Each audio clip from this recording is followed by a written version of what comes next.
ఆంధ్రప్రదేశ్ లో ఈ compressed biogas plants పెట్టేందుకు ఈ రోజు రిలయన్స్ ఇండస్ట్రీస్ ముందుకు వచ్చింది. 65,000 కోట్ల పెట్టుబడి, దాదాపు 500 ప్లాంట్లు ఏర్పాటు చేస్తామని హామీ ఇచ్చారు. నిజంగానే ఈ సభాముఖంగా ముఖేష్ అంబానీ గారికి, అనంత్ కి, పిఎంఎస్ ప్రసాద్ గారికి, మాధవ్ గారికి, హరీంద్ర కే త్రిపాఠి గారికి నా హృదయపూర్వక ధన్యవాదాలు నేను తెలుపుకుంటున్నాను. ఈ పెట్టుబడుల ద్వారా ఆంధ్ర రాష్ట్రంలోనే 2,50,000 మంది నిరుద్యోగ యువకులకి కూటమి ప్రభుత్వం ఉద్యోగాలు కల్పించబోతుంది. ప్రకాశం, అనంతపురం, కడపలో ఉన్న 5 లక్షల ఎకరాల బేడు భూమి వినియోగంలోకి తీసుకుని రాబోతున్నాం. నేను యువగలంలో ప్రకాశం జిల్లాకు ఇచ్చిన హామీని, దాంట్లో ఒక్క హామీని ఈ రోజు నిలబెట్టుకున్నానని గర్వంగా చెప్పుకోగలుగుతున్నాను. రిలయన్స్ మొదటి సిబిజీ ప్లాంట్ కనగిరిలో శంకుస్థాపన మేము చేశాము. ఈ ప్లాంట్ రిలయన్స్ సిబిజీ ప్రాజెక్ట్ కి హబ్ గా కూడా మారిపోతుంది. ఇక్కడనే హెలికాప్టర్ ఎక్కే ముందల 5 ప్లాంట్ అనుకున్నాం. హెలికాప్టర్ దిగిన తర్వాత ప్రసాద్ గారితో మాట్లాడిన తర్వాత మీరు మాకు భూములు ఇవ్వండి, తప్పనిసరిగా ప్లాంట్లు ఏర్పాటు చేస్తామని చెప్పారు.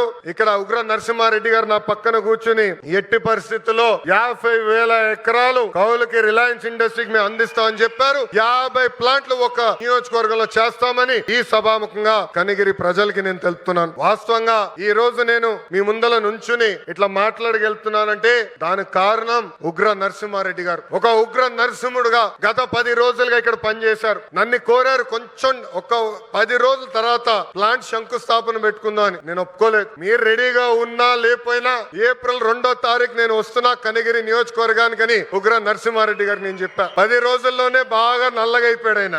రంగు 4 షేడ్లు తగ్గింది. ఎవరి కోసం ఆయన కష్టపడ్డారు? కనిగిరి ప్రజల కోసం. మన ఇంట్లో ఉన్న నిరుద్యోగ యువకులు పక్క రాష్ట్రాలకు వెళ్లకుండా మన ప్రాంతంలోనే, మన నియోజకవర్గంలోనే ఉద్యోగాలు కల్పించే లక్ష్యంతో అహర్నిశలు పనిచేస్తున్న ఉగ్ర నరసింహారెడ్డి గారిని మనస్ఫూర్తిగా ఈ సభాముఖంగా నేను అభినందిస్తున్నా.